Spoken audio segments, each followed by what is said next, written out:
Hello, আসসালামু আলাইকুম। সুপ্রিয় সেকেন্ড টাইমের শিক্ষার্থীরা, আপনাদের সবাইকে স্বাগতম জানাচ্ছি। আমাদের ধারাবাহিকভাবে সেকেন্ড টাইম ব্যাচের জন্য যে ফ্রি ক্লাসের আয়োজন, সেটার আজকের পর্বে আমরা হিসাব বিজ্ঞানের বিগত বছরের প্রশ্ন, অর্থাৎ গত বছরে বিশ্ববিদ্যালয় ভর্তি পরীক্ষায় যে প্রশ্নগুলো আসছিল সেই বিগত বছরের প্রশ্নগুলো নিয়ে আমরা আপনাদের সাথে যে ধারাবাহিকভাবে আলোচনা করতেছি সেটারই আজকের একটা পর্ব। আজকের ক্লাসে আমরা যে বিষয়টা নিয়ে আলোচনা করব সেটা হচ্ছে কুমিল্লা বিশ্ববিদ্যালয় ভর্তি ভর্তি পরীক্ষায় আসা প্রশ্ন। একটু অপেক্ষা করব সবাই যাতে দ্রুত আমাদের এই লাইভটিতে জয়েন করতে পারে। যারা যারা আছেন তারা একটু যার যার টাইম লাইনে ক্লাসটি শেয়ার করে রাখবেন এবং যার যার বন্ধু বান্ধবী আছে তাদেরকে একটু ডেকে নেবেন যাতে সবাই মিলে আমরা একসাথে আমাদের এই ক্লাসটি যেন করতে পারি। ওকে, আশা করি আমাদের ক্যামেরার ওই পাশ থেকে আপনারা আমাকে ঠিকমতো দেখতে পাচ্ছেন এবং আপনাদের যার যার নিজ নিজ কান দিয়ে আমাকে ঠিকমতো আশা করি শুনতেও পাচ্ছেন। ওকে, যারা যারা জয়েন করেছেন তাদের সবার উদ্দেশ্যে একটাই অনুরোধ থাকবে, সেটা হচ্ছে একটু যার যার টাইম লাইনে এই ক্লাসটি শেয়ার করে রাখবেন পরবর্তীতে যাতে রিভিশন দেওয়ার ক্ষেত্রে, কারণ বিগত বছরের প্রশ্ন থেকে বিশ্ববিদ্যালয় ভর্তি পরীক্ষাতে প্রশ্ন কমন আসতে দেখা যায়। তো যখনই আপনি এই বছর সেকেন্ড টাইমের হিসাবে কুমিল্লা বিশ্ববিদ্যালয়ে ভর্তি পরীক্ষা দিতে যাবেন, তো কুমিল্লা বিশ্ববিদ্যালয়ে ভর্তি পরীক্ষার আগে এই ক্লাসটা আপনাকে অনেক উপকার করবে বলে আমার মনে হয়, কারণ এখানে কুমিল্লা বিশ্ববিদ্যালয়ের বিগত বছরের কোশ্চেন, অর্থাৎ 2024-25 সেশন, 2024-25 সেশন এই বছরের যে কুমিল্লা বিশ্ববিদ্যালয়ের ভর্তি পরীক্ষা সেটা হিসাব বিজ্ঞান বিষয়ের প্রশ্ন নিয়ে আজকের আমাদের এই ক্লাসটি। আমরা জানি সবাই যে সকল বিশ্ববিদ্যালয়ে আপনার সেকেন্ড টাইম পরীক্ষা দেওয়ার সুযোগ নাই কমার্সের স্টুডেন্টদের। কমার্সের স্টুডেন্টরা সেকেন্ড টাইম পরীক্ষা দেওয়ার সুযোগ পায় জাহাঙ্গীরনগর বিশ্ববিদ্যালয়, তারপরে গুচ্ছভুক্ত যে 19টা পাবলিক বিশ্ববিদ্যালয় সেখানে, তারপর রাজশাহী বিশ্ববিদ্যালয় পরীক্ষা দেওয়ার সুযোগ আছে, চট্টগ্রাম বিশ্ববিদ্যালয় যদিও সেখানে অ্যাকাউন্টিং ম্যানেজমেন্ট আসে না, তার পরিবর্তে আসে ম্যাথ অ্যান্ড আইকিউ। চট্টগ্রামে আপনার কমার্সের স্টুডেন্ট পরীক্ষা দেওয়ার সুযোগ আছে। কুমিল্লা বিশ্ববিদ্যালয়ে ভর্তি পরীক্ষা দেওয়ার সুযোগ আছে, হাজী দানেশ বিশ্ববিদ্যালয়ে পরীক্ষা দেওয়ার সুযোগ আছে, খুলনায় পরীক্ষা দেওয়ার সুযোগ আছে। বাট যদি আমরা প্রিপারেশন ওয়াইজ চিন্তা করি, যেমন একটা কমার্সের স্টুডেন্টের ক্ষেত্রে সে বাংলা ইংরেজি প্রিপারেশন নিবে, অ্যাকাউন্টিং ম্যানেজমেন্ট পড়বে, মার্কেটিং অথবা ফিনান্সের মধ্যে যে কোনো একটা পড়বে, এইটাই একটা বেসিক প্রিপারেশন। তো এই বেসিক প্রিপারেশনের জায়গা থেকে যে বাংলা থেকে প্রশ্ন আসে, ইংরেজি থেকে প্রশ্ন আসে, হিসাব বিজ্ঞান ম্যানেজমেন্ট থেকে প্রশ্ন আসে, ঠিক এই রকমের একটা বিশ্ববিদ্যালয় কুমিল্লা বিশ্ববিদ্যালয়। এবং এই কুমিল্লা বিশ্ববিদ্যালয়ে যদি আমরা চিন্তা করি যে এটার বিবিএ ফ্যাকাল্টি, যেটা বিজনেস ফ্যাকাল্টি বা বিবিএ ফ্যাকাল্টি, এর যেই সার্টিফিকেটের ভ্যালু এটাও বেশ ভালো এবং চাকরি বাকরির বাজারে কুমিল্লা বিশ্ববিদ্যালয় থেকে পাশ করে বেরোইলে চাকরি বাকরি আলহামদুলিল্লাহ ভালোই পাওয়া যায়। তো সব দিক থেকে চিন্তা করলে সেকেন্ড টাইমার হিসেবে আপনার কুমিল্লা বিশ্ববিদ্যালয় একটা ভালো চয়েস হতে পারে বলে আমার মনে হয়। তো আজকে আমরা দেখব কুমিল্লা বিশ্ববিদ্যালয় ভর্তি পরীক্ষা 2024-25 সেশনে, অর্থাৎ একদম লেটেস্ট এই বছরের ভর্তি পরীক্ষার যে প্রশ্ন হিসাব বিজ্ঞান অংশের, সেটা নিয়ে আমরা আলোচনা করব। আমাদের এর আগেও ঈদের আগে কিছু ফ্রি ক্লাস ছিল, সেখানে আমরা কুমিল্লা বিশ্ববিদ্যালয়ের কোশ্চেন নিয়ে কিছু আলোচনা করছিলাম। কুমিল্লা বিশ্ববিদ্যালয়ে টোটাল হিসাব বিজ্ঞানের প্রশ্ন আসে 30টা। টোটাল হিসাব বিজ্ঞানের এমসিকিউ প্রশ্ন আসে কুমিল্লা বিশ্ববিদ্যালয়ে টোটাল 30টা। টোটাল 30টা কোশ্চেন আসে, প্রত্যেকটা কোশ্চেনের জন্য 1 নম্বর করে বরাদ্দ থাকে, অর্থাৎ 30 মার্ক। আর যদি আপনার দাগানো উত্তর ভুল হয় তাহলে 0.25 তো মাইনাস হবেই, জানি আমরা সবাই। তো আমরা ঈদের আগের ক্লাসে কুমিল্লা বিশ্ববিদ্যালয়ে টোটাল 10টা কোশ্চেন সমাধান করছিলাম। আজকে যে বাকি 20টা রয়ে গেছে, সেই বাকি 20টা আজকের ক্লাসে আমরা আয়োজন করব। তো যারা যারা লাইভটিতে জয়েন করেছেন তারা যার যেখানে প্রবলেম থাকবে সেই প্রবলেমটা অবশ্যই একটু সাথে সাথে শেয়ার করবেন, যদি কোথাও না বুঝতে পারেন সেটা জানাবেন। এবং ক্লাস চলাকালীন সময়ে যদি আপনার কোনো কোয়েশ্চেন থাকে, কোনো কোয়ারি থাকে, কোনো কিছু জানতে চান, বুঝতে চান, সেটাও একটু জানাবেন। তো আসেন আমরা আমাদের মূল আলোচনায় চলে যাই। মূল আলোচনায় শুরুতে যে প্রশ্ন, সেটা যে একটা প্রশ্ন আমরা দেখতে পাচ্ছি যে নিচের কোনটা পরিবর্তনশীল ব্যয়। 1 নাম্বার কোশ্চেন, নিচের কোনটা পরিবর্তনশীল ব্যয়। এটা উৎপাদন ব্যয় হিসাব বিজ্ঞান এই চ্যাপ্টারের একটা প্রশ্ন। আমরা প্রত্যেকটা প্রশ্ন পড়ার সময় কোনটা কোন চ্যাপ্টার থেকে আসছে এইটা যদি আমরা জানি, তাহলে আমাদেরকে টপিক গুরুত্বপূর্ণ টপিক মনে রাখতে সহায়তা করবে। হিসাব বিজ্ঞানে টোটাল 29টা টপিক আছে, সব মিলে আমরা যদি সমস্ত টপিক চিন্তা করি তাহলে টোটাল টপিকের সংখ্যা হচ্ছে 29টা। 29টা টপিক থেকেই কিন্তু প্রশ্ন আসে না, প্রশ্ন আসে কোন কোন জায়গা থেকে, কোন জায়গা থেকে বেশি বেশি প্রশ্ন আসে, এই জায়গাগুলো আমাদের একটু জানা এবং বোঝার দরকার। তো যারা ক্লাস করছেন আমি একটু সবাইকে অনুরোধ করব, সম্ভব হলে আপনি হচ্ছে কোশ্চেনটা পুরোপুরি লেখার দরকার নাই, আপনি হচ্ছে কোশ্চেনের টপিকের নামটা যদি একটু খাতায় লিখে রাখেন তাহলে মনে হয় পরবর্তীতে আপনার প্রিপারেশন নিতে সুবিধা হবে, এবং কোন টপিক থেকে একাধিক প্রশ্ন আসছে, কোন টপিক থেকে ম্যাথ আসছে, এভাবে যদি আপনি একটু ফাইন্ড আউট করে লিখে রাখেন তাহলে আপনার হিসাব বিজ্ঞানের গুরুত্বপূর্ণ টপিক বুঝতে আপনি আশা করি আপনার জন্য বুঝতে সুবিধা হবে। তো একটু খাতা কলম নেওয়ার জন্য অনুরোধ করব সবাইকে। এবং আসেন শুরু করি। আপনাদের 1 নাম্বার কোশ্চেনটা উৎপাদন ব্যয় টপিকের কোশ্চেন, এবং 4টা অপশন দেওয়া আছে যে পরিবর্তনশীল ব্যয় কোন, এ নাম্বারে বীমা খরচ, বি নাম্বারে ব্যবস্থাপকের বেতন, সি নাম্বারে প্রত্যক্ষ কাঁচামাল, আর ডি নাম্বারে দেওয়া আছে হচ্ছে ভাড়া। একটু কমেন্ট করে জানাবেন যে সঠিক উত্তর কোনটা হয়, দেখি আপনারা কেমন বুঝতে পারেন। একটু লেখেন, কমেন্টে অ্যান্সার করার চেষ্টা করেন।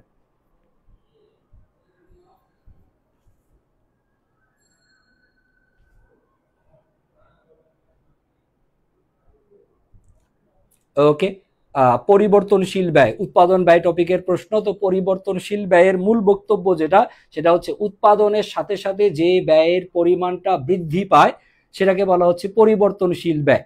অর্থাৎ আপনি উৎপাদনের পরিমাণ বাড়াইলে যে মোট ব্যয়ের পরিমাণ পরিবর্তিত হবে। সহজ উদাহরণ দিয়ে আমরা বুঝাই, সে ফর এক্সাম্পল একটা চেয়ার বানাইতে আমাদের কাঠ লাগে হচ্ছে 10 কেজি, ধরে নিলাম একটা চেয়ার বানাইতে কাঠ লাগে হচ্ছে 10 কেজি, তাহলে স্যার 2টা চেয়ার বানালে কাঠ লাগবে কয় কেজি? 20 কেজি। 10টা চেয়ার বানালে লাগবে কত? 100 কেজি। এই যে আপনি উৎপাদনের পরিমাণ বাড়াচ্ছেন, সাথে সাথে আপনার ব্যয়ের পরিমাণটা বাড়তেছে। এই যে ব্যয়টা, সেটা কিসের ব্যয়? প্রত্যক্ষ কাঁচামালের ব্যয়। আর এই প্রত্যক্ষ কাঁচামালের ব্যয়টাই হচ্ছে আমাদের পরিবর্তনশীল ব্যয় এর উদাহরণ। সঠিক উত্তর হবে হচ্ছে অপশন নাম্বার সি। সঠিক উত্তর হবে হচ্ছে অপশন নাম্বার সি, যেখানে প্রত্যক্ষ কাঁচামালের কথা বলা আছে। আর এই প্রত্যক্ষ কাঁচামালটাই হবে হচ্ছে আমাদের কোশ্চেনের সঠিক অ্যান্সার। যারা যারা সঠিক উত্তর দিছেন, তাদেরকে ধন্যবাদ। ওকে ওকে ওকে ওকে ওকে আসেন তার পরবর্তীতে আমরা খেয়াল করি, পরবর্তী প্রশ্ন দেখবো আমরা।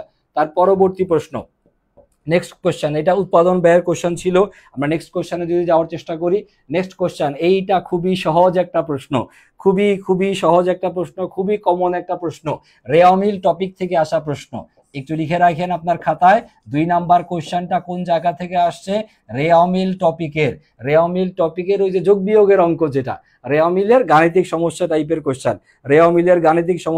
কোশ্চেন। আসেন কোশ্চেনটা আমরা একটু সমাধান করার চেষ্টা করি। কোশ্চেনটা সমাধানের চেষ্টা করি যে একটা হিসাবের জের 60 টাকা, এটা রেওমিলের ভুল পাশে বসানো হয়েছে। এটা রেওমিলের ভুল পাশে বসাইছেন, অর্থাৎ ডেবিট পাশের জায়গায় হয়তো বা ক্রেডিট পাশে বসাইছেন, বা ক্রেডিট পাশের জায়গায় আপনি ডেবিট পাশে বসাইছেন। এই যে ভুল পাশে যে আপনি বসাইছেন, অন্যান্য সব কিছু ঠিক থাকলে দুই পাশের পার্থক্য কত হবে, এইটা বের করতে বলছে। একটু কমেন্টে লেখার চেষ্টা করেন সঠিক উত্তর কোনটা হয়, একটু কমেন্টে লেখার চেষ্টা করবেন সঠিক উত্তর কত হবে। আপনি 60 টাকা রেওমিলের বসাইছেন ভুল পাশে, 60 টাকা যদি রেওমিলের ভুল পাশে বসান, অন্যান্য সব কিছু ঠিকঠাক আছে, তাহলে পার্থক্য কত হবে? কোশ্চেন নাম্বার 2 এর অ্যান্সার কত হওয়া উচিত? কোশ্চেন নাম্বার 2 এর অ্যান্সার হওয়া উচিত কোনটা? একটু দ্রুত কমেন্ট বক্সে জানাবেন। 60 টাকা অ্যান্সার করার সিস্টেমটা হচ্ছে এই, দেখেন কত টাকা? 60 টাকা। কোন পাশে বসাইছেন? ভুল পাশে। আচ্ছা, তো ভুল পাশে যদি বসায় থাকেন, যত টাকা 60 দেওয়া আছে প্রশ্নে, তার সাথে অতিরিক্ত আরো 60 যোগ করেন। ভুল পাশে আপনি লিখছেন, তো ভুল পাশে লিখলে জাস্ট এই অ্যামাউন্টটাকে ডবল করলেই অ্যান্সার হয়ে যায়। তাহলে 60 আর 60 দুইটার যোগফল কত হয় স্যার?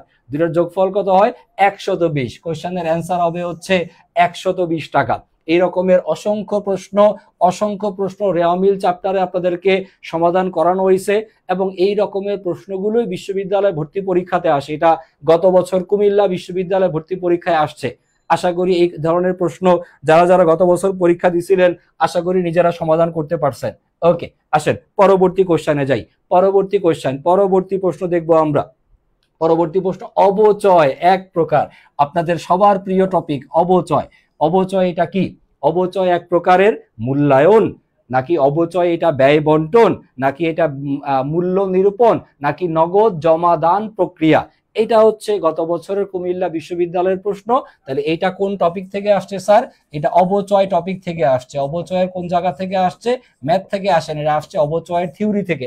এবং এই প্রশ্নটা ঢাকা বিশ্ববিদ্যালয়ে ভর্তি পরীক্ষায় আসছে, ইভেন অন্যান্য গুচ্ছ বলেন, রাজশাহী বলেন, এই সমস্ত জায়গাতে এই কোশ্চেনটা অসংখ্যবার পরীক্ষায় আসছে। অবচয় কি?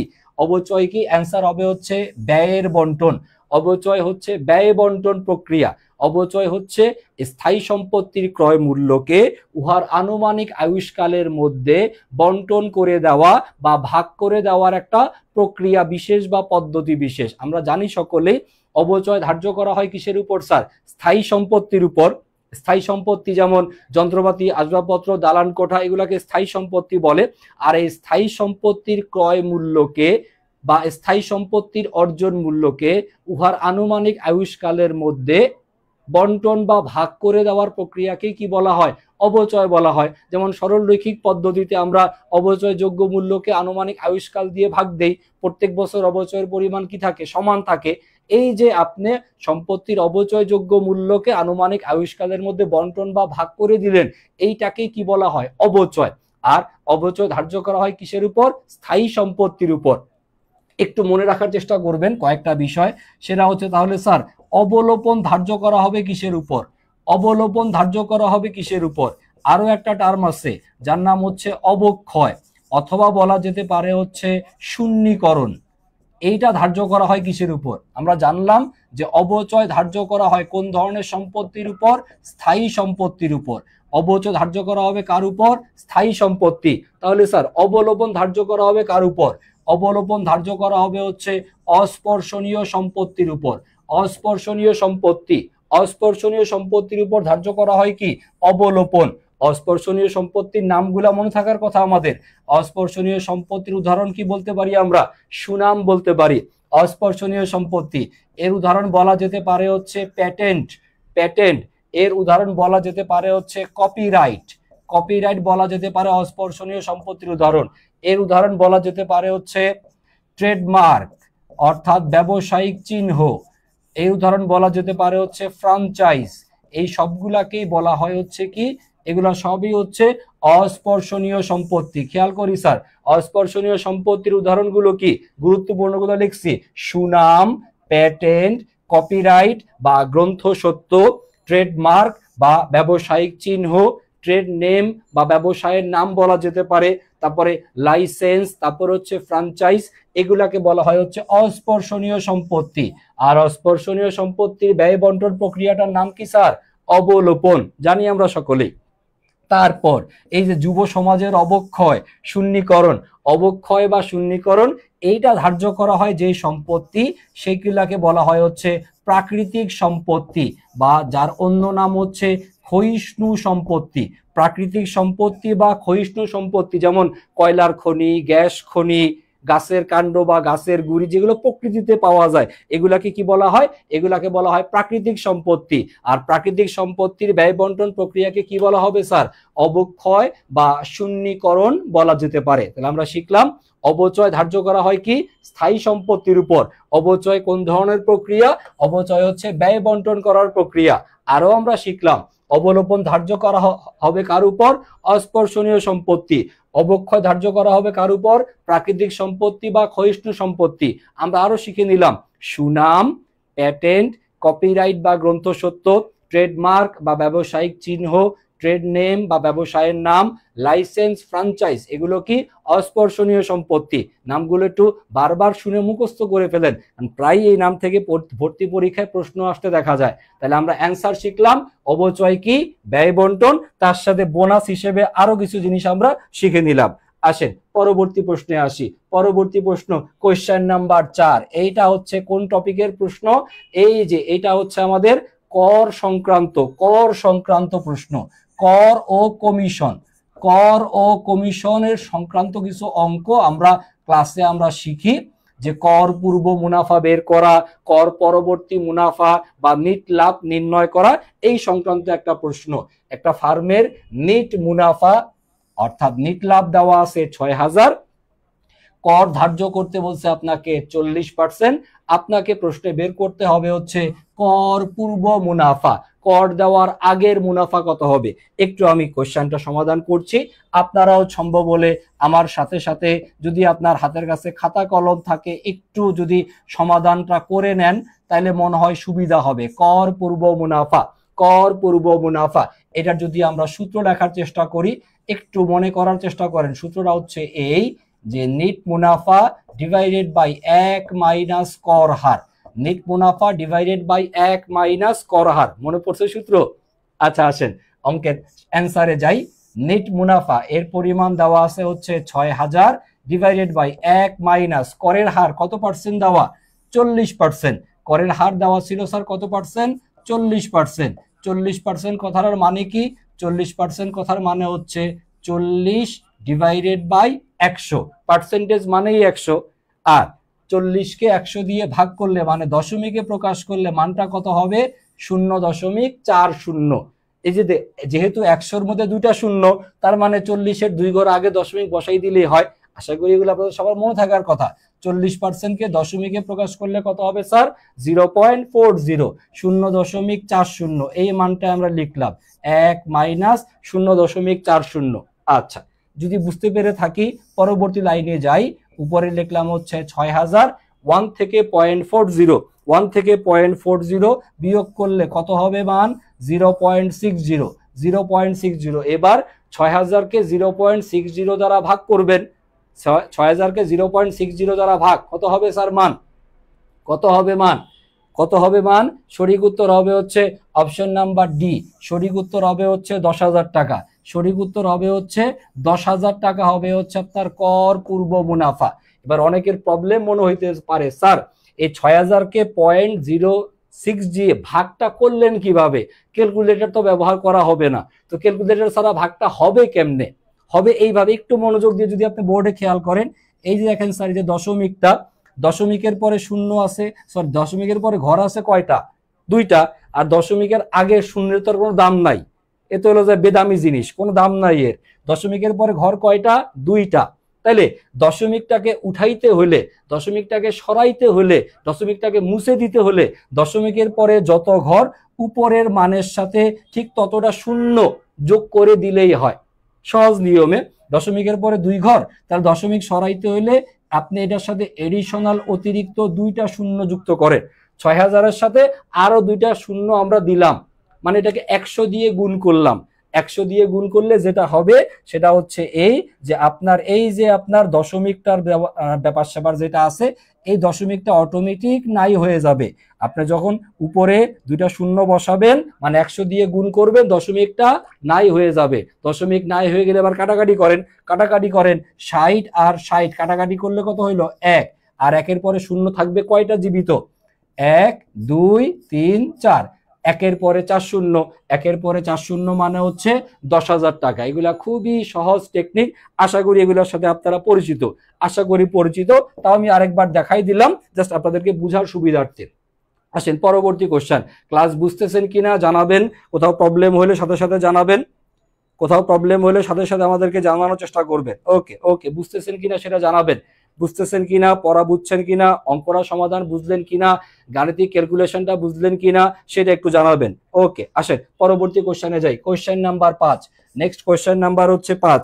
পরবর্তী কোশ্চেন নাম্বার 5 নাম্বার প্রশ্নে আপনাকে বলা আছে কোনটি আর্থিক অবস্থার নিট পরিবর্তন, নিট পরিবর্তনের অন্য নাম হবে হচ্ছে পরিমাণগত, পরিমাণগত বা নিট পরিবর্তন। কোনটি, কোনটি আর্থিক অবস্থার পরিমাণগত পরিবর্তন নির্দেশ করে, কোনটি আর্থিক অবস্থার পরিমাণগত পরিবর্তন নির্দেশ করে। এই টপিকটা কোন জায়গার, এটা হচ্ছে আর্থিক অবস্থার পরিবর্তন টপিক, আর্থিক অবস্থার পরিবর্তন, আর্থিক অবস্থার পরিবর্তন। এইটা হচ্ছে আমরা বেসিক্যালি শিখাই যেই চ্যাপ্টারে, সেই চ্যাপ্টারটার নাম হচ্ছে লেনদেন। এই লেনদেন চ্যাপ্টারে এই টপিকটা পড়ানো হয়। আর্থিক অবস্থার পরিবর্তন যে বিষয়টা, এটা শেখানো হয় হচ্ছে লেনদেন চ্যাপ্টারে। এটা শেখানো হয় হচ্ছে লেনদেন চ্যাপ্টারে। আর্থিক অবস্থার পরিবর্তন এটা দুইভাবে সংগঠিত হয়, আমরা জানি সবাই দুইভাবে হয়, একটা হচ্ছে পরিমাণগত বা নেট পরিবর্তন, আরেকটা হচ্ছে গুণগত বা কাঠামোগত পরিবর্তন। পরিমাণগত বা নেট পরিবর্তন আর হচ্ছে গুণগত বা কাঠামোগত পরিবর্তন। পরিমাণগত বা নেট পরিবর্তন, আরেকটা হচ্ছে গুণগত বা কাঠামোগত পরিবর্তন। গুণগত বা কাঠামোগত পরিবর্তন এখানে আমাদেরকে বের করতে বলা আছে যে নিচের কোনটা পরিমাণগত বা নেট পরিবর্তন, নিচের কোনটা পরিমাণগত বা নেট পরিবর্তন নির্দেশ করে, এইটা আমাদেরকে খুঁজে বের করতে বলা আছে। আসেন অপশনগুলো একটু বোঝার চেষ্টা করি, তার আগে আরেকবার একটু আপনাদেরকে মনে করায় দেই, ওকে ওকে ওকে ওকে। আরিফা জান্নাতুল খুব সুন্দর একটা ব্যাখ্যা লিখছিলেন। তারপরে অভিশাপ আছেন ক্লাসে, thank you Arifa Jannatul, clear. Faisal Ahmed সালাম দিচ্ছেন, ওয়ালাইকুম সালাম। যারা সালাম দিচ্ছেন তাদের সবাইকে একবারে ওয়ালাইকুম সালাম দিয়ে রাখলাম, যারা পরবর্তীতে ক্লাস দেখবেন এবং সালাম দিবেন তাদেরকেও ওয়ালাইকুম সালাম আগে থেকে জানিয়ে রাখলাম। আসেন পরিমাণগত বা নিট পরিবর্তন। পরিমাণগত বা নিট পরিবর্তন মানে হচ্ছে হিসাব সমীকরণের দুই পাশ প্রভাবিত হবে। হিসাব সমীকরণের দুই পাশ যদি প্রভাবিত হয় সেটাকে পরিমাণগত বা নিট পরিবর্তন বলে। আর যদি হিসাব সমীকরণের যে কোনো এক পাশ প্রভাবিত হয়, এক পাশ প্রভাবিত হওয়ার নাম হচ্ছে স্যার গুণগত বা কাঠামোগত পরিবর্তন। এক পাশ প্রভাবিত হওয়ার নাম হচ্ছে গুণগত বা কাঠামোগত পরিবর্তন। আর হিসাব সমীকরণের উভয় পাশ, হিসাব সমীকরণের উভয় পাশ দুই পাশই যদি প্রভাবিত হয় সেটাকে বলা হবে পরিমাণগত বা নিট পরিবর্তন। ফয়সাল আহমেদ বলছেন স্যার 4 নাম্বারটা আরেকবার বললে ভালো হতো। স্যার আমি এটা একটু শেষ করি, 5 নাম্বারটা শেষ করি, যেহেতু আমার কিছু লিখে ফেলছি। 4 নাম্বারটা আমি রিপিট করব, একটু ওয়েট করবেন, 5 নাম্বারটা শেষ করার পরে আমি 4 নাম্বারটা একবার আপনার জন্য ফয়সাল আহমেদের জন্য আমরা রিপিট করব। আরিফা জান্নাতুল জিজ্ঞাসা করছেন স্যার ক্রয় বিক্রয় হিসাব কি অবিরত পদ্ধতিতে করা হয়েছে? স্যার আধুনিক হিসাব বিজ্ঞানে পণ্য ক্রয় বিক্রয় সংক্রান্ত লেনদেন অবশ্যই অবিরত মজুদ পদ্ধতিতে লিপিবদ্ধ করা উচিত, অবশ্যই অবিরত মজুদ পদ্ধতিটাই উত্তর হবে। তবে কিছু কিছু বিশ্ববিদ্যালয় ভর্তি পরীক্ষার প্রশ্নে যদি অবিরত অনুযায়ী উত্তর না মিলে তাহলে সেখানে সনাতন নিয়ম অর্থাৎ কালীন পদ্ধতি প্রয়োগ করা হয়েছে কিনা সেটা চেক করে দেখতে হবে। তবে 99% কোশ্চেনেই আপনার অবিরত পদ্ধতিতেই অ্যান্সার আশা করি পাবো আমরা। আসেন আমরা খেয়াল করি হিসাব সমীকরণের দুই পাশ প্রভাবিত হলে তার নাম কি? পরিমাণগত বা নিট পরিবর্তন, যেটা আমাদেরকে খুঁজে বের করা লাগবে। আসেন অপশনগুলো আমরা খেয়াল করি। এখানে এ নাম্বার অপশনে বলছে স্যার নগদে বিক্রয়। তো নগদে বিক্রয় করলে কি হবে? নগদে বিক্রয় করলে নগদ নামক সম্পত্তি বাড়বে আর হচ্ছে ওনার্স ইকুইটি বা মালিকানা সত্ত্ব বাড়বে। সমীকরণে কয় পাশ প্রভাবিত হচ্ছে? দুই পাশ, সম্পত্তি আর মালিকানা সত্ত্ব। তো দুই পাশ প্রভাবিত হলে সেটা তো পরিমাণগত বা নিট পরিবর্তন হওয়া উচিত। তারপরে এবার আসেন B number option. B number অপশনের মধ্যে বলা আছে নগদে ক্রয়। নগদে যে আপনি ক্রয় করবেন, নগদে ক্রয় করলে জাবেদা কি হয়? নগদে ক্রয় করলে জাবেদা কি হবে? নগদে ক্রয় করলে খেয়াল করে দেখেন, নগদে যদি আমরা পণ্যদ্রব্য ক্রয় করি, নগদে পণ্যদ্রব্য ক্রয় করলে যদি আমরা অবিরত পদ্ধতি অবশ্যই ফলো করব, অবিরত মজুদ পদ্ধতিতে নগদে পণ্য ক্রয়, এর ফলে জাবেদা যেটা হবে, জাবেদা হবে হচ্ছে মজুদ পণ্য হিসাবকে করা হবে হচ্ছে ডেবিট, আর যেহেতু নগদে ক্রয় করছেন তাহলে নগদান হিসাব হবে হচ্ছে ক্রেডিট। তো নগদে ক্রয় করা হলে সমীকরণের প্রভাব হবে সম্পত্তির পরিমাণ বাড়বে আর হচ্ছে অপর একটা সম্পত্তির পরিমাণ কমবে। সম্পত্তি বাড়বে, সম্পত্তি কমবে, নগদে পণ্য ক্রয় অবিরত মজুদ পদ্ধতি অনুযায়ী। সি নাম্বার অপশনে আপনি ব্যাংক থেকে উত্তোলন করছেন, তো ব্যাংক থেকে উত্তোলন করলে নগদান হিসাব ডেবিট আর কি ব্যাংক হিসাব ক্রেডিট। সম্পত্তি একবার বাড়বে, সম্পত্তি একবার কমবে। এবার আসেন ডি নাম্বার অপশনে দেখেন, ডি নাম্বার অপশনে বলা আছে ধারে ক্রয়। তো ধারে যদি আপনি ক্রয় করেন অবশ্যই এটা অবিরত মজুদ পদ্ধতিতেই আপনি করবেন। অবিরত মজুদ পদ্ধতিতে করলে আমাদের জাবেদাটা যেটা হবে সেটা হবে হচ্ছে মজুদ পণ্য হিসাবটাকে আমরা করব ডেবিট, আর যেহেতু ধারে ক্রয় করছি তাহলে প্রদেয় হিসাব হবে হচ্ছে ক্রেডিট। এর ফলে সমীকরণের প্রভাব যেটা হবে সেটা হচ্ছে এই যে সম্পত্তির পরিমাণ বাড়বে আর হচ্ছে কি দায়ের পরিমাণ বাড়বে। সম্পত্তি বাড়বে আর হচ্ছে দায়ের পরিমাণ বাড়বে। এবার আপনি অ্যান্সার যদি আমরা খুঁজে বের করতে চাই, খেয়াল করেন শুরুতেই পরিমাণগত বা নিট পরিবর্তন মানে কয় পাশ প্রভাবিত হবে? দুই পাশ। প্রথমেই বি নাম্বার অপশনটাকে আমরা বাতিল ঘোষণা করলাম, কারণ এখানে সম্পত্তি একবার বাড়ছে, সম্পত্তি একবার কমছে, যেটা গুণগত বা কাঠামোগত পরিবর্তন। আমরা সি নাম্বার অপশনকেও বাতিল করলাম, কারণ এখানে সম্পত্তি একবার বাড়ছে, একবার সম্পত্তি কমে গেছে, তো এটাও সঠিক উত্তর হবে না। সঠিক উত্তর হতে পারে এ নাম্বার অপশন, সঠিক উত্তর হতে পারে ডি নাম্বার অপশন। এ এবং ডি, এ নাম্বার অপশনে নগদে বিক্রয়ের ফলে সম্পত্তি বাড়বে এবং মালিকানা সত্ত্ব বাড়বে, এটা যেমন ঠিক আছে। ডি নাম্বার অপশনে ধারে পণ্যদ্রব্য ক্রয়ের ফলে সম্পত্তি বাড়বে আর হচ্ছে দায় বাড়বে, এটাও ঠিক আছে। সঠিক উত্তর এ নাম্বারও হয়, সঠিক উত্তর ডি নাম্বারও হয়। এও সঠিক, ডিও সঠিক, কোনো ডাউট নাই। এও সঠিক, ডিও সঠিক, কোনো ডাউট নাই। এবার কথা হচ্ছে তাহলে পরীক্ষার হলে আপনি অ্যান্সার দাগাবেন কোনটা? যেটা দাগাবেন সেটাতেই নাম্বার পাওয়া উচিত। তবে আমাকে যদি বলেন মোর অ্যাপ্রোপ্রিয়েট চয়েস, যেহেতু এখানে ম্যাক্সিমাম প্রশ্নগুলো আছে পণ্য ক্রয় বিক্রয় সংক্রান্ত লেনদেন নিয়ে, আমার কাছে মনে হয় আপনি এই ধারে ক্রয়টাকে যদি সঠিক উত্তর দাগান তাহলে মনে হয় অধিকতর যুক্তিসঙ্গত হয়। তবে এ নাম্বার দাগাইলে যে ভুল বলা হবে বিষয়টা এমন না। এ নাম্বারও সঠিক, ডি নাম্বারও সঠিক, কোশ্চেন অ্যান্সার দুইটাই সঠিক। যেটা দাগাবেন সেটাতে আশা করি নাম্বার ইউনিভার্সিটি কর্তৃপক্ষের দেওয়া উচিত।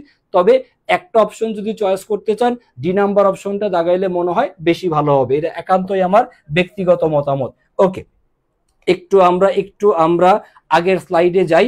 আগের স্লাইডে গিয়ে একজন জিজ্ঞাসা করছিলেন যে স্যার এই 4 নাম্বারটা আরেকবার বললে ভালো হয়। 4 নাম্বারটা যে জিজ্ঞাসা করছিলেন ফয়সাল, আপনার জন্য সমাধান করে দিচ্ছি, খেয়াল করেন। 6000 টাকা নিট লাভ ডিভাইডেড বাই 1 মাইনাস কর হার 0.40, 6000 টাকা নিট লাভ আর করের হার 40%, 6000 ডিভাইডেড বাই 1 মাইনাস কর হার। সো 6000 ডিভাইডেড বাই বিয়োগফল হচ্ছে 0.60, 1.40 থেকে বিয়োগ করলে 0.60। এবার 6000কে 0.60 দ্বারা ভাগ, 0.60 দশমিকের পরে এখানে দুইটা ঘর আছে, দুইটা ঘর, তাহলে উপরের মানের সাথে আপনি অতিরিক্ত দুইটা শূন্য অ্যাড করলে, মানে এটাকে 100 দিয়ে গুণ করলে এই দশমিকটা উঠে যাবে। যদি আপনার দশমিক উঠে যায় তাহলে 0.60 দশমিক নাই হইলে মানটা কত হবে? মান হবে হচ্ছে 60। তো মান যদি 60 হয়, এবার আপনি কাটাকাটি করতে পারবেন। 60 আর 60 কাটলে কত থাকে? 1, আর শূন্য থাকবে 1 2 3 4, মানে হচ্ছে একের পরে 4টা শূন্য, একের পরে 4টা শূন্য, মানে উত্তর হবে হচ্ছে 10,000 টাকা। উত্তর হবে হচ্ছে 10,000 টাকা। আশা করি বুঝতে পারার কথা। এই রকমের অঙ্ক, সেম অঙ্কটা ঢাকা বিশ্ববিদ্যালয় পরীক্ষাতেও আসছিল, অ্যান্সার ডি নাম্বারই ছিল 10,000 টাকা। এটা কুমিল্লাতেও আসছে, সেম জায়গাতে অ্যান্সার, জাস্ট ঢাকা বিশ্ববিদ্যালয়ের কোশ্চেনটা তারা হচ্ছে কপি করে দিছে। আশা করি বুঝছেন। ফয়সাল আহমেদ বুঝছেন কিনা জানাবেন। আসেন পরবর্তী কোশ্চেন, কোনটি উৎপাদন ব্যয় হিসাব বিজ্ঞানের উদ্দেশ্য? তো এটা কোন চ্যাপ্টারের কোশ্চেন? উৎপাদন ব্যয় থেকে এর আগে একটা কোশ্চেন ছিল পরিবর্তনশীল ব্যয়, মনে আছে আশা করি। টপিকের নামটা লিখে রাখবেন, এটা কোন টপিকের প্রশ্ন? উৎপাদন ব্যয় হিসাব বিজ্ঞানের উদ্দেশ্য। উৎপাদন ব্যয় হিসাব বিজ্ঞানের উদ্দেশ্য হচ্ছে ব্যয় নির্ধারণ, কস্ট ডিটারমিনেশন, ব্যয় নির্ধারণ অর্থাৎ ব্যয় নির্বাহ। সঠিক উত্তর হবে হচ্ছে অপশন নাম্বার বি। ব্যয় নির্বাহ এর অন্য নাম লিখে রাখতে পারেন হচ্ছে ব্যয় নির্ধারণ, যে আপনার পণ্যদ্রব্য উৎপাদন করতে কত টাকার খরচ হচ্ছে। সো খরচের পরিমাণ জানাটাই আমার উৎপাদন ব্যয় হিসাব বিজ্ঞানের উদ্দেশ্য। ব্যয় নির্ধারণ করা, যে টোটাল কাঁচামালে কত, মজুরিতে কত, শ্রম পরিব্যয়ে কত, সব যোগ করে মোট ব্যয়ের পরিমাণটা কত। তাহলে উৎপাদন ব্যয় হিসাব বিজ্ঞান আমরা বেসিক্যালি জানতে চাই সেটা হচ্ছে ব্যয়ের পরিমাণ, আমার খরচ হচ্ছে কত টাকা, দেন খরচের সাথে লাভের টাকা যোগ করে আমরা বিক্রয় মূল্য বের করি। উৎপাদন ব্যয় হিসাব বিজ্ঞানের কাজই এটা, যে পণ্য দ্রব্যের উৎপাদন করতে খরচ কত টাকা সেটা খুঁজে বের করা, অর্থাৎ ব্যয় নির্ধারণ করা। তাহলে সঠিক উত্তর হবে হচ্ছে অপশন নাম্বার বি। আসেন পরবর্তী কোশ্চেনে যদি যাই আমরা। পরবর্তী কোশ্চেন 7 নাম্বার, কোনটা চলতি সম্পদ নয়? দ্রুত একটু কমেন্টে উত্তর লিখবেন। ক্লাস বুঝতেছেন কিনা জানাবেন অবশ্যই। কোনটা চলতি সম্পদ নয়? স্বল্পমেয়াদী বিনিয়োগ, চলতি সম্পত্তি, দেনাদার সম্পত্তি, অগ্রিম বেতন সম্পত্তি। তাহলে সম্পত্তি নয় কোনটা? প্রদেয় কর। সম্পত্তি নয় হবে কোনটা? প্রদেয় কর। সঠিক উত্তর হচ্ছে অপশন নাম্বার ডি, প্রদেয় কর। এটা কি জিনিস? প্রদেয় কর হচ্ছে চলতি দায়। এটা কোন টপিকের কোশ্চেন? এটা হচ্ছে সম্পত্তি দায় ও মালিকানা সত্ত্বের প্রকারভেদ। টপিকটার নাম হচ্ছে সম্পত্তি, দায় ও মালিকানা সত্ত্বের প্রকারভেদ। এই যে একটু আগে অস্পর্শনীয় সম্পত্তির অনেকগুলো নাম বলছিলাম না, এই চ্যাপ্টারের মধ্যে পড়ানো হয়। সম্পত্তির প্রকারভেদ, দায়ের প্রকারভেদ, মালিকানা সত্ত্বের প্রকারভেদ। তার মধ্যে শুরুতে আমরা চলতি সম্পত্তির নামগুলো পড়াই, স্থায়ী সম্পত্তির নাম পড়াই, চলতি সম্পত্তির নাম পড়াই, অস্পর্শনীয় সম্পত্তি পড়াই, অলিক সম্পত্তি পড়াই, সম্পত্তির প্রকারভেদ, তারপর দায়ের প্রকারভেদ, মালিকানা সত্ত্বের প্রকারভেদ। সো চ্যাপ্টারটার নাম হচ্ছে সম্পত্তি, দায় ও মালিকানা সত্ত্বের প্রকারভেদ। তাহলে চলতি সম্পত্তি নয়, অ্যান্সার হচ্ছে অপশন নাম্বার ডি, প্রদেয় কর। আশা করি বুঝতে পারার কথা। প্রিয় সেকেন্ড টাইমের যারা আছেন, আমাদের second time optimistic batch, I education যে সেকেন্ড টাইম অপটিমিস্টিক ব্যাচ, এটার অলরেডি পেইড ব্যাচের ক্লাস এই সপ্তাহ থেকে শুরু হয়ে গেছে। এই সপ্তাহ থেকে শুরু হয়েছে, অলরেডি আমাদের এক সপ্তাহের ক্লাস শেষ। বাংলা ক্লাস হয়েছে, সুফিয়ান স্যার নিছেন। ইংরেজি ক্লাস মহসিন স্যার নিছেন। অ্যাকাউন্টিং ক্লাস হয়ে গেছে। ম্যানেজমেন্ট ক্লাস আপনাদের সবার প্রিয় বাহা স্যার নিছেন। তো বাংলা, ইংরেজি, অ্যাকাউন্টিং, ম্যানেজমেন্ট ক্লাস হয়েছে, প্লাস বোনাস হিসেবে ম্যাথ এবং আইকিউ, ম্যাথের ক্লাস অলরেডি হয়েছে, আলিফ ভাইয়া ক্লাস নিছেন। তো অলরেডি সেকেন্ড টাইমের অসংখ্য স্টুডেন্ট আমাদের সাথে তাদের পথ চলা শুরু করছে এবং প্রিপারেশন নেওয়া শুরু করছে। আমাদের প্রতিদিন ক্লাস হচ্ছে এবং প্রতিদিনই আমরা হচ্ছে এক্সাম নেওয়ার ব্যবস্থা রাখছি। সারা উইক শেষে আমাদের একটা উইকলি এক্সামের ব্যবস্থা আছে। সারা মাসের শেষে আমাদের মান্থলি এক্সাম থাকবে। আমাদের মোটামুটি 3 মাসের একটা ফাউন্ডেশন কোর্সের একটা প্ল্যান আমাদের অলরেডি চলতেছে। এই ফাউন্ডেশন প্রোগ্রামটা শেষ হয়ে যাওয়ার পরই প্রত্যেকটা বিশ্ববিদ্যালয়কে টার্গেট করে আলাদা আলাদা করে ওই বিশ্ববিদ্যালয়ের মতো করে প্রিপারেশনের ব্যাচ আবার শুরু হবে। বিউপির পরীক্ষার আগে বিউপির ব্যাচ হবে, রাজশাহী ইউনিভার্সিটির আগে রাজশাহী ইউনিভার্সিটির মতো করে প্রিপারেশন নেওয়া হবে, মডেল টেস্ট নেওয়া হবে। চট্টগ্রামের আগে চট্টগ্রামের মতো করে প্রিপারেশন থাকবে, মডেল টেস্ট থাকবে। তো এই যে ফাউন্ডেশন কোর্সটা অলরেডি ক্লাস শুরু হয়েছে। যদি এখনো কেউ ভর্তি হওয়া থেকে বাকি থেকে থাকেন, প্লিজ সুযোগ মিস করেন না, দ্রুত ভর্তি হন। যারা যারা ভর্তি হয়েছেন তাদের কাছ থেকে শোনার চেষ্টা করেন কেমন সার্ভিস তারা পাচ্ছে। আমরা ফ্রি ক্লাসে যে রকমের সার্ভিস দিয়ে থাকি, যে কোশ্চেনটার ব্যাখ্যা, টপিকের নাম বলে দেওয়া, চ্যাপ্টারের নাম বলা, ফ্রি ক্লাসে যদি এত কিছু পড়াই, তাহলে স্যার পেইড ব্যাচে যে কি হচ্ছে, সুনামি হয়ে যাচ্ছে। তাড়াতাড়ি চলে আসেন, তাড়াতাড়ি চলে আসেন, তাড়াতাড়ি ভর্তি হন। ওকে, আসেন আসেন আসেন, পরবর্তী কোশ্চেন দেখি আমরা। পরবর্তী কোশ্চেন নাম্বার 8। এটাও উৎপাদন ব্যয় চ্যাপ্টারের প্রশ্ন, লিখে রাখেন। উৎপাদন ব্যয় চ্যাপ্টার, উৎপাদন ব্যয় চ্যাপ্টারের প্রশ্ন। সম্ভবত কুমিল্লা বিশ্ববিদ্যালয়ের টিচারদের মহাপছন্দের টপিক উৎপাদন ব্যয়। এখান থেকে আরো একটা কোশ্চেন, তিনটা কোশ্চেন পেয়ে যাচ্ছি আমরা। এখানে বলছে উৎপাদিত পণ্যের একক প্রতি মূল্য কত। উৎপাদিত পণ্যের একক প্রতি মূল্য। আপনার এখানে অঙ্কে উৎপাদন ব্যয়ের পরিমাণ দেওয়া আছে 60,000 টাকা। উৎপাদন ব্যয়ের পরিমাণ দেওয়া আছে 60,000 টাকা। উৎপাদিত একক দেওয়া নাই, আপনাকে বের করতে বলা আছে হচ্ছে কিসের পরিমাণ, উৎপাদিত পণ্যের একক প্রতি মূল্য। আরিফা জান্নাতুর বলছেন স্যার 6-এর অ্যান্সার সি দিলে হবে না। হ্যাঁ, 6-এর অ্যান্সার সি দিলে হবে, 6-এর অ্যান্সার অবশ্যই সি দিলে হবে। তো বিষয়টা হচ্ছে এই, সি নাম্বার অপশনটা হচ্ছে সেকেন্ড চয়েস। ব্যয় নিয়ন্ত্রণ করা, এটা উৎপাদন ব্যয় হিসাব বিজ্ঞানের দ্বিতীয় উদ্দেশ্য।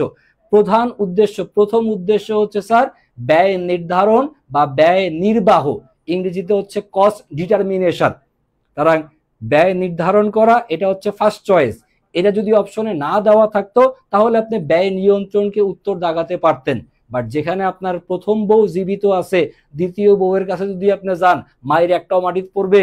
প্রথম বউয়ের কাছে যাওয়া উচিত। সুতরাং ব্যয় নির্বাহ এটাই সঠিক উত্তর হওয়া উচিত বলে আমার কাছে মনে হয়। আর বাকিটা আপনার ইচ্ছা।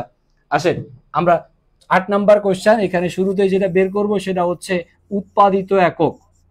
আমরা বের করব শুরুতে উৎপাদিত একক। একটু আমার সাথে সাথে খাতার মধ্যে যদি লিখে নিতেন আপনারা।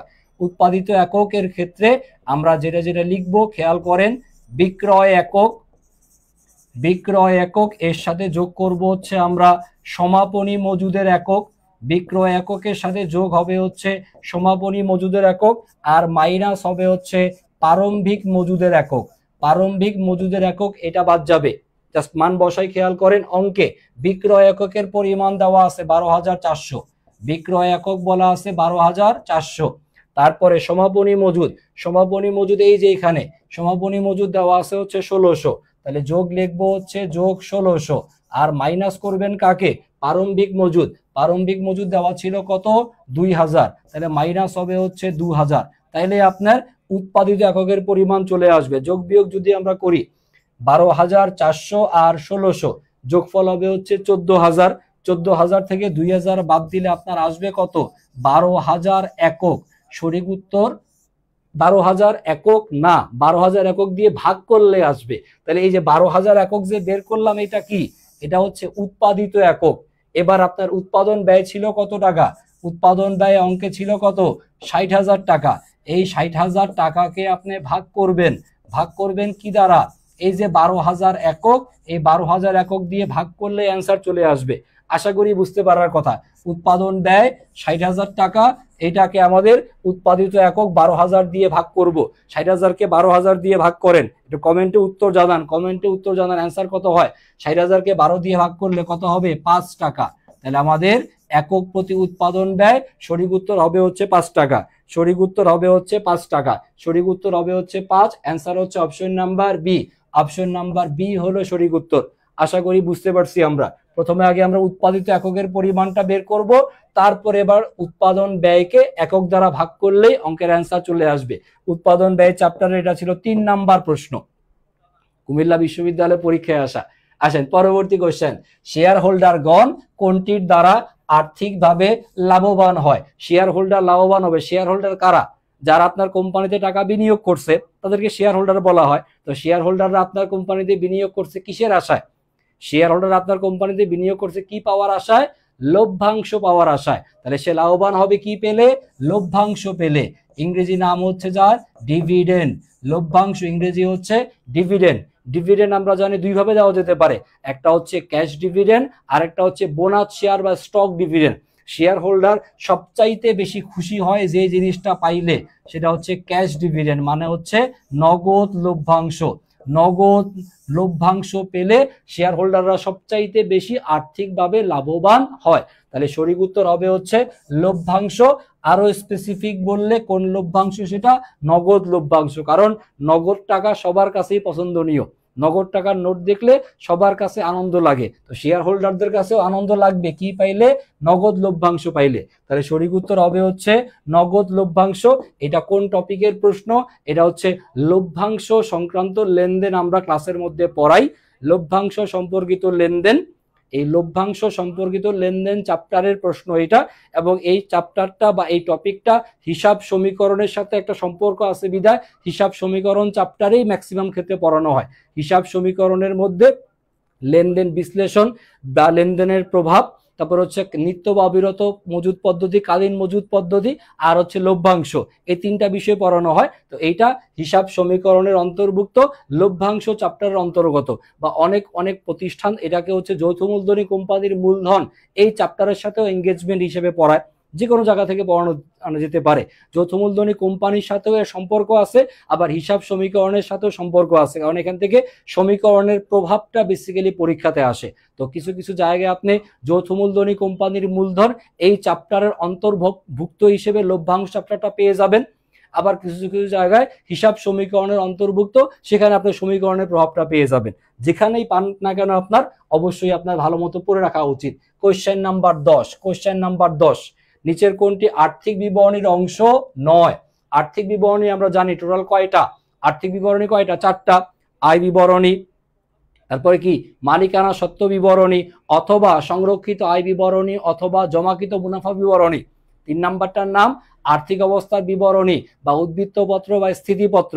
আর সবার শেষে 4 নাম্বারটার নাম কি? নগদ প্রবাহ বিবরণী। তাহলে বিবরণী মোট কয়টা? 4টা। কোনটা এর বাইরে? নামগুলো খেয়াল করেন। এ নাম্বার আর্থিক অবস্থা বিবরণী তো আছেই, নগদ প্রবাহ বিবরণী সবার লাস্টে যেটা বললাম 4 নাম্বার, কম্প্রিহেন্সিভ আয় বিবরণী, সমন্বিত আয় বিবরণী, এই তিনটাই বিবরণীর অংশ। তাহলে অংশ 9 কে? অংশ 9 কে? মূল্য সংযোজন বিবরণী, ভ্যালু এডেড ট্যাক্স বা ভ্যাট স্টেটমেন্ট। ভ্যাট স্টেটমেন্ট এটা আর্থিক বিবরণীর অংশ নয়। তাহলে সঠিক উত্তর হবে হচ্ছে অপশন নাম্বার বি। তো সহজ কথা, এটা কোন চ্যাপ্টারের প্রশ্ন? আর্থিক বিবরণী চ্যাপ্টারের প্রশ্ন। একদম আর্থিক বিবরণী চ্যাপ্টারের বেসিক প্রশ্ন এটা। আশা করি এখান থেকে প্রশ্ন আসলে আর ভুল হওয়া উচিত না। পরবর্তী প্রশ্ন, অবচয়ের কোন পদ্ধতি সবচেয়ে বেশি লাভ দেখায়, মুনাফা বেশি দেখায়? অবচয়ের কোন পদ্ধতি লাভ বেশি দেখায়? একটা ইউনিক প্রশ্ন।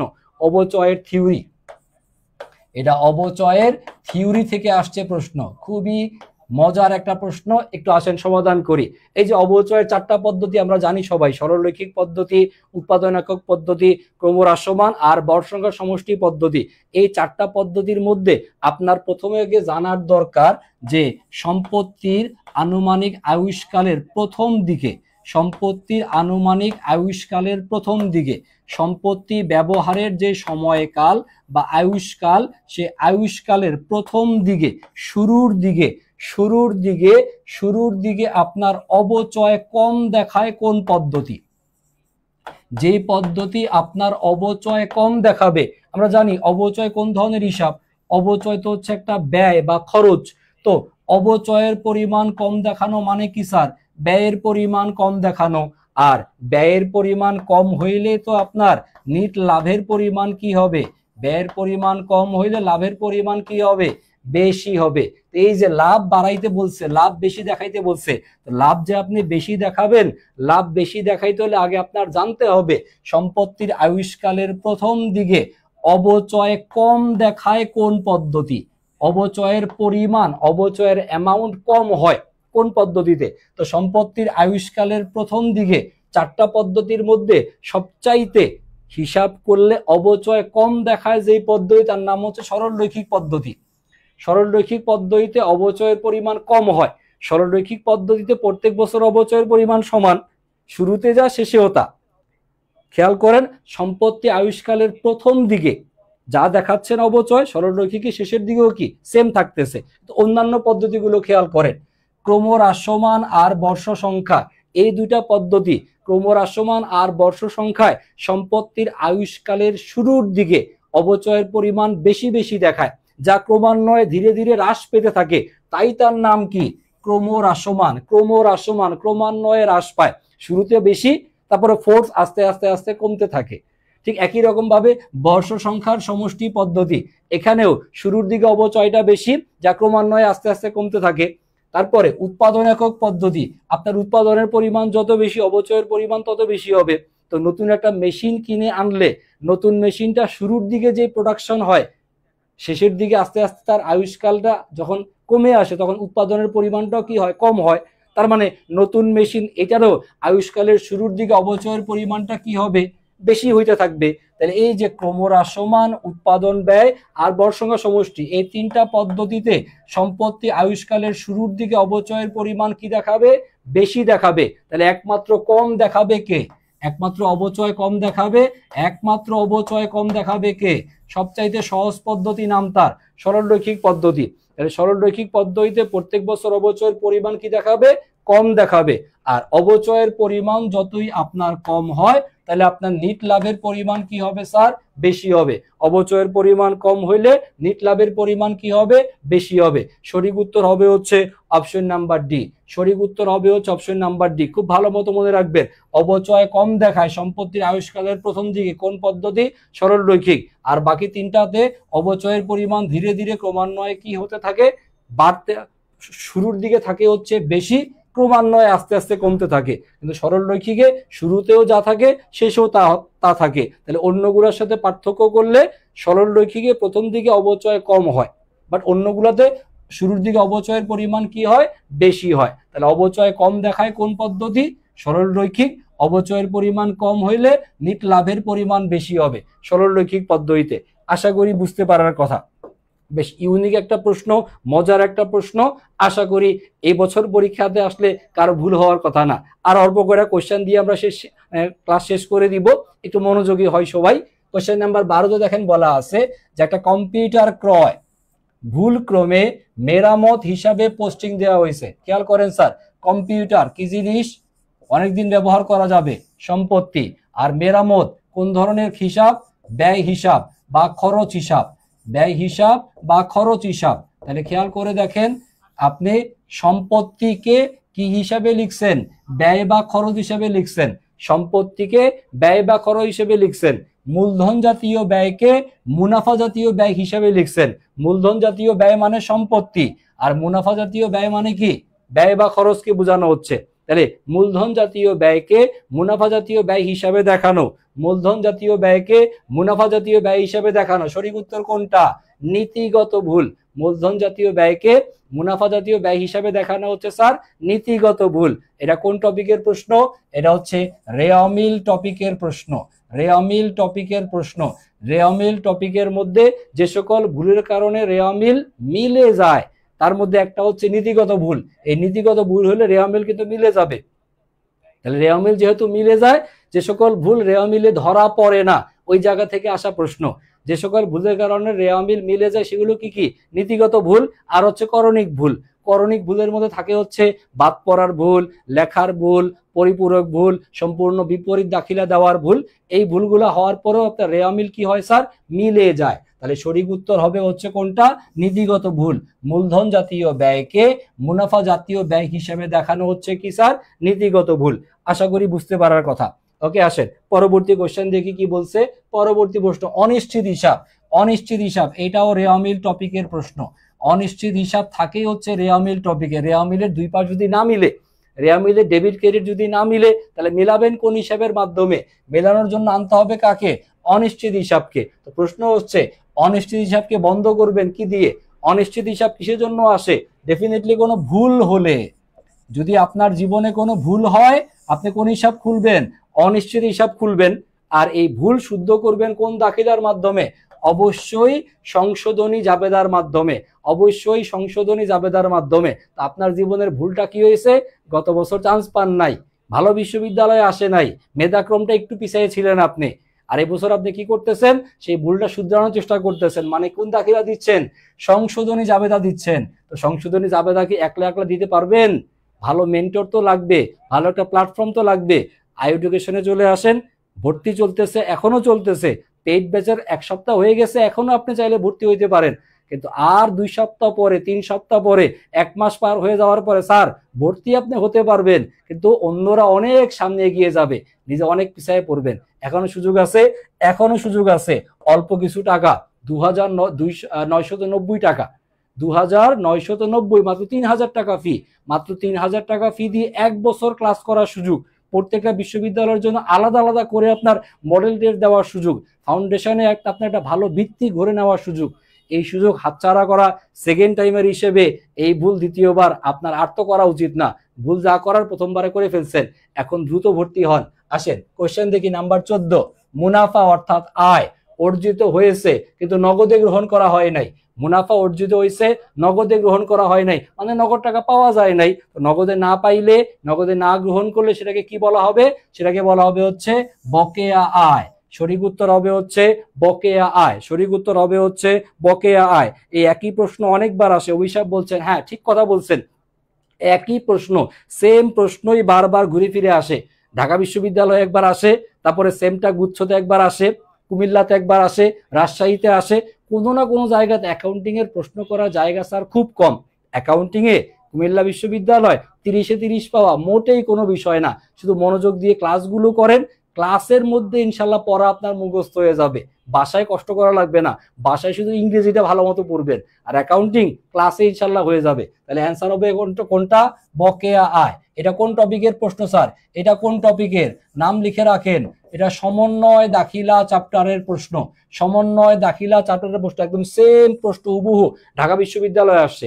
ঢাকা বিশ্ববিদ্যালয়ের কোশ্চেন কুমিল্লাওয়ালারা সুন্দর মতো শুধু কপি করে বসাই দিছে। তাহলে সঠিক উত্তর ছিল বকেয়া আয়। পরবর্তী প্রশ্ন, পরবর্তী প্রশ্ন কোশ্চেন নাম্বার 15। দালান কোঠার সম্প্রসারণ। আপনার প্রতিষ্ঠানের দালান কোঠা সম্প্রসারণ করছেন, বর্ধিত করছেন। তাহলে দালান কোঠা আপনার নতুন করে বানাইছেন, আর দালান কোঠা বানাইতে কি আর 1-2 টাকার হিসাব? লক্ষ লক্ষ কোটি কোটি টাকার হিসাব, বড় অ্যামাউন্টের টাকা। আর বড় অ্যামাউন্টের টাকা হইলে অ্যান্সার হবে কোনটা? মূলধন জাতীয় ব্যয়। দালান কোঠার সম্প্রসারণ কোন ধরনের ব্যয় হবে? উত্তর মূলধন জাতীয় ব্যয়। দালান কোঠার সম্প্রসারণ হবে হচ্ছে মূলধন জাতীয় ব্যয়। মূলধন জাতীয় ব্যয়। পরবর্তী কোশ্চেনে আসি আমরা। অল্প কয়টা কোশ্চেন বাকি আছে। নাম্বার 16। প্রত্যাখ্যাত চেকের কারণে নিচের কোন হিসাবটা বৃদ্ধি পাবে? প্রত্যাখ্যাত চেক। চেক আপনি পান কার কাছ থেকে? চেক আপনি গ্রহণ করেন কার কাছ থেকে? আপনার কোনো দেনাদার আপনাকে কি করতে পারে? চেক দিতে পারে। তো সেই চেকটা যদি প্রত্যাখ্যাত হয়, তাহলে সেই দেনাদারের কাছ থেকে টাকা কি আদায় হলো? না, টাকা তো আদায় হয় নাই।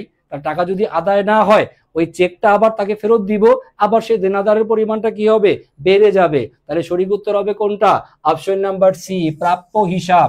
দেনাদারের কাছ থেকে প্রথমে চেক পাইছিলাম, দেনাদার কমাই দিছিলাম, আবার সেই চেকটা যদি প্রত্যাখ্যাত না হয় তাহলে আবার সেই দেনাদারের পরিমাণটা কি হবে, বৃদ্ধি পাবে বা বেড়ে যাবে। তাহলে সঠিক উত্তর হবে হচ্ছে প্রাপ্য হিসাব, যেটা যেটা প্রত্যাখ্যাত চেকের ফলে বৃদ্ধি পাবে। পরবর্তী কোশ্চেন দেখেন নাম্বার 17, কোনটি লেনদেনের প্রমাণপত্র? লেনদেনের প্রমাণ, লেনদেন যে আপনার করলেন, লেনদেন এর প্রমাণ কি, লেনদেনের প্রমাণ কোনটা? সঠিক উত্তর হবে হচ্ছে অপশন নাম্বার সি, যেটা letter of credit. Letter of credit এটা হবে হচ্ছে আপনার অ্যান্সার। অ্যান্সার হবে হচ্ছে অপশন নাম্বার সি। তারপরে আসেন পরবর্তী প্রশ্ন। পরবর্তী প্রশ্ন দেখব নাম্বার 18, নিম্নের কোনটি মূলধনের অংশ? মূলধনের অংশ কোনটা? মূলধনের অংশ সাধারণ তহবিল মানে জেনারেল রিজার্ভ, এটা অংশ। সংরক্ষিত তহবিল রিজার্ভ ফান্ড, এটা অংশ। তারপরে হচ্ছে আপনার সংরক্ষিত মূলধন, তারপরে দেওয়া আছে হচ্ছে মূলধন সঞ্চিতি। চারটা অপশন দেওয়া, চারটা অপশনের মধ্যে যেটা মূলধনের অংশ, যেটা মূলধনের অংশ সেটা হচ্ছে সংরক্ষিত মূলধন। সংরক্ষিত মূলধন মানে হচ্ছে, সংরক্ষিত মূলধন মানে হচ্ছে যে শেয়ার মূলধনের যে পরিমাণ টাকা, শেয়ার মূলধনের যে অংশ, শেয়ার মূলধনের যে অংশ কোম্পানি তার অবসায়ন ব্যতীত, কোম্পানি অবসায়ন ব্যতীত তলব করে না, তলব করে না, সেটাকে বলা হয় হচ্ছে সংরক্ষিত মূলধন বা রিজার্ভ ক্যাপিটাল। আমরা জানি যে শেয়ার মূলধন আবেদনে কিছু টাকা, আবন্টনে কিছু টাকা, প্রথম তলব, দ্বিতীয় তলব, চূড়ান্ত তলব এবং ভেঙে ভেঙে টাকা নেয়। তো কোম্পানি তার যে কোনো একটা টাকা, সে ফর এক্সাম্পল চূড়ান্ত তলবের 20 টাকা, চূড়ান্ত তলবের সে টাকা সে জারি করলো না, চূড়ান্ত তলবের টাকা সে রেখে দিল। কারণ কোম্পানি যখন অবসায়ন, বিলুপ্তি বা বন্ধ করা হবে তখন কোম্পানির কিছু দায় পরিশোধ করতে হবে। ওই দায় পরিশোধের সময় ওই শেয়ারের টাকাগুলো সে কি করবে, তলব করবে। তাহলে যেই টাকাটা আমরা রিজার্ভ করে সংরক্ষণ করে রেখে দিলাম সেটার নামই কি, সংরক্ষিত মূলধন। সংরক্ষিত মূলধন এটা হচ্ছে শেয়ার ক্যাপিটাল বা শেয়ার মূলধনের একটা অংশ। শেয়ার ক্যাপিটাল বা শেয়ার মূলধনের একটা অংশ হচ্ছে কি সংরক্ষিত মূলধন। আর সাধারণ তহবিল যেটা জেনারেল ফান্ড, তারপরে হলো সংরক্ষিত তহবিল মানে হচ্ছে জেনারেল রিজার্ভ বা সাধারণ সঞ্চিতি, তারপরে মূলধন সঞ্চিতি, এগুলা হচ্ছে কি, এগুলা হচ্ছে আপনার সঞ্চিতি তহবিলের মধ্যে আসবে। কিন্তু শেয়ার মূলধনের অংশ হবে কোনটা, সংরক্ষিত মূলধন। সংরক্ষিত মূলধন এটাও বিশ্ববিদ্যালয় ভর্তি পরীক্ষায় আসা প্রশ্ন, জাস্ট রিপিট করা হয়েছে। পরবর্তী কোশ্চেন দেখেন নাম্বার 19, আরেকটা প্রশ্ন 20 করে আমরা ক্লাস শেষ করব। কোশ্চেন নাম্বার 19, কোনটি অপরিচালন ব্যয়? অপরিচালন ব্যয়, অপরিচালন ব্যয় মানে কি, যেটা নিয়মিত ঘটে না, যেটা নিয়মিত ঘটে সেটা কি পরিচালন। খেয়াল করে দেখেন, বেতন প্রত্যেক মাসে মাসে দেওয়া লাগে। অনাদায়ী পাওনা মানে কুরিন, পণ্য বিক্রয় করবেন, দেনাদার হবে, কুরিন হবে বা অনাদায়ী পাওনা হবে, স্বাভাবিক ঘটনা, অ্যাজ ইউজুয়াল প্রসেস। অবচয়, সম্পত্তি আছে ব্যবহার করবেন, অবচয় হবে, স্বাভাবিক প্রসেস। কিন্তু এই যে ঋণের সুদ, ঋণের সুদ, ঋণ কি আপনি প্রত্যেক দিন নেন? না, ঋণ আপনি যখন ঠেকায় পড়েন, ঝামেলায় পড়েন, তখন আপনি ঋণ নেন। আর ঋণের উপরে আপনার কি দিতে হয়, সুদ দিতে হয়। তো ঋণের সুদ একটা কি, ঋণের সুদ হচ্ছে একটা খরচ। কিন্তু ঋণ আমি সবসময় নেই না, সবসময় আমরা তো আর ওই যে বিভিন্ন এনজিওর কাছ থেকে অনেকে কিস্তি উঠায়। কিস্তির টাকা কি এমনি এমনি ভালো মানুষ উঠায়? কিস্তির টাকা কে উঠায়? যে অনেক বিপদে পড়ে সে। তাহলে এই যে কিস্তির টাকার উপর আপনাকে সুদ দিতে হচ্ছে, এই সুদের টাকাটা আপনার খরচ, কিন্তু সেটা আপনি প্রতিনিয়ত দিতে চান না। যেটা প্রতিনিয়ত দিতে চাই না সেটাই কি, সেটাই কি অপরিচালন ব্যয়। তাহলে প্রতিনিয়ত যেটা ঘটে সেটা হচ্ছে পরিচালন, যেটা প্রতিনিয়ত ঘটে না সেটাও কি অপরিচালন। তাহলে অপরিচালন ব্যয় হচ্ছে আমাদের ঋণের সুদ। এটা হচ্ছে আয় বিবরণী চ্যাপ্টারের কোশ্চেন। আয় বিবরণী চ্যাপ্টারের কোশ্চেন হচ্ছে এইটা। Okay, last question, last question number হচ্ছে 20, নাম্বার 20 নাম্বার প্রশ্ন দেখবো আমি, যে অ্যান্সার হচ্ছে অপশন নাম্বার সি ছিল। কোশ্চেন নাম্বার 20 বলছে নগদে 25,000 টাকা, এটা একটা কথা। আর হচ্ছে 10,000 টাকার ব্যক্তিগত ঋণ, 10,000 টাকা হলো তার ব্যক্তিগত ঋণ, এই নিয়ে সে ব্যবসায় আরম্ভ করছে। তো ব্যবসায় আরম্ভ করার সময় তার পকেটে ছিল ক্যাশ টাকা কত, 25,000। আর তার ব্যক্তিগত ঋণ, তার ব্যক্তিগত ঋণ, মনোযোগ দিয়ে পড়েন প্রশ্নটা, প্রশ্ন পড়লেই অ্যান্সার পাওয়া যাবে। ব্যক্তিগত ঋণ, ব্যক্তিগত ঋণ কত, 10,000 টাকা। তো প্রশ্ন হচ্ছে এখন মূলধন হিসাবে কত টাকা আসবে? মূলধন কত টাকা হবে? তো দ্রুত কমেন্টে অ্যান্সার লেখেন দেখি, দ্রুত কমেন্টে অ্যান্সার লেখেন। এটা কি শফিকুল ইসলাম মুন্না স্যার? এটা হচ্ছে এইচএসসির ক্লাস না, এটা হচ্ছে সেকেন্ড টাইম ব্যাচের ক্লাস। যারা এইচএসসি 2024 ব্যাচ, 24 ব্যাচ, যারা হচ্ছে প্রথমবার ভর্তি পরীক্ষা দিয়ে ভালো বিশ্ববিদ্যালয়ে চান্স পায়নি, তারা হচ্ছে দ্বিতীয়বার পরীক্ষা দেওয়ার সুযোগ যে বিশ্ববিদ্যালয়গুলোতে আছে সেই বিশ্ববিদ্যালয় ভর্তি পরীক্ষার প্রশ্ন বিশ্লেষণের ক্লাস হচ্ছে। এখানে আমরা পড়তেছি কুমিল্লা বিশ্ববিদ্যালয়ের হিসাব বিজ্ঞান বিষয়ের 2024-25 সেশনের প্রশ্ন। এইটা এইচএসসির সিলেবাসের সাথে সামঞ্জস্যপূর্ণ আপাতত না, এইচএসসি পরীক্ষা দেওয়ার পরে আপনার হয়তোবা কাজে লাগবে। আর এই ক্লাসটা বেসিক্যালি কাজে লাগবে হচ্ছে সেকেন্ড টাইম ব্যাচের স্টুডেন্ট, যারা কমার্সের স্টুডেন্ট, এইচএসসি 2024 ব্যাচ, তাদের জন্য। সঠিক উত্তর কোনটা? দ্রুত একটু কমেন্টে লিখবেন, দ্রুত কমেন্টে লিখবেন, দ্রুত কমেন্টে লিখবেন। ঋণ হিসেবে আসবে, সরি, মূলধন হিসেবে আসবে কত টাকা? এই তার ব্যক্তিগত ঋণ। ব্যক্তিগত ঋণ তো আর মূলধনে না আসবে না, ব্যক্তিগত লেনদেন তো আর ব্যবসায়ের অংশ না। তাহলে মূলধন হিসেবে আসবে কত টাকা? এই যে নগদ যে 25,000 টাকা, সেইটাই। তাহলে সঠিক উত্তর হবে কোনটা স্যার? সঠিক উত্তর হবে হচ্ছে অপশন নাম্বার সি, 25,000 টাকা। 25,000 টাকাই হবে হচ্ছে আমাদের কোয়েশ্চেনটার অ্যান্সার। 25,000 টাকা, এইটা হবে কোয়েশ্চেনটার সঠিক উত্তর। অপশন নাম্বার সি হচ্ছে আমাদের কোয়েশ্চেনের সঠিক উত্তর। আশা করি আমি বুঝাইতে পারছি আপনাদেরকে এই পর্যন্ত। টোটাল আমরা এখানে 20টা কোয়েশ্চেন নিয়ে আলোচনা করলাম, আর কুমিল্লার আরো 10টা কোয়েশ্চেন আগের ক্লাসগুলোতে আপনারা পেয়ে যাবেন। আমাদের আই এডুকেশনের যে পেজের মধ্যেই আপনি হচ্ছে খুঁজলে একটু আগে, ঈদের আগে ক্লাস নেওয়া হয়েছিল কুমিল্লা বিশ্ববিদ্যালয়ের বিগত বছরের কোয়েশ্চেন, আপনি পেয়ে যাবেন কোয়েশ্চেনটা। তো এই রকমের প্রশ্নগুলো ইউনিভার্সিটি পরীক্ষাতে আসে। তো প্রশ্ন জানা, কোন টপিকের প্রশ্ন সেটা খুঁজে বের করতে পারা এবং অ্যান্সার করতে পারা, এই দক্ষতাগুলো যত দ্রুত আপনারা অর্জন করতে পারবেন, তত দ্রুত সেকেন্ড টাইমার হিসেবে নিজের আত্মবিশ্বাস ফিরে পাবেন এবং ইনশাল্লাহ এই বছরে ভালো একটা পাবলিক বিশ্ববিদ্যালয়ে আপনার ভর্তি হওয়ার সুযোগ ইনশাল্লাহ হয়ে যাবে। তো আমাদের আই এডুকেশনের সেকেন্ড টাইম অপটিমিস্টিক ব্যাচের অলরেডি ক্লাস শুরু হয়ে গেছে। যারা যারা এখনো ভর্তি হওয়ার চিন্তা ভাবনা করতেছেন, অ্যাজ আর্লি অ্যাজ পসিবল এই 2-1 দিনের মধ্যে আশা করি ভর্তি হয়ে যাবেন। আর যদি আপনি ভর্তি না হন, কোনো সমস্যা নাই, গত বছরও ভুল করছেন, ভুলটা কি এই বছরও বজায় থাকবে কিনা সেই সিদ্ধান্ত নেওয়ার দায়িত্ব আপনার। সবাই ভালো থাকবেন, আল্লাহ হাফিজ।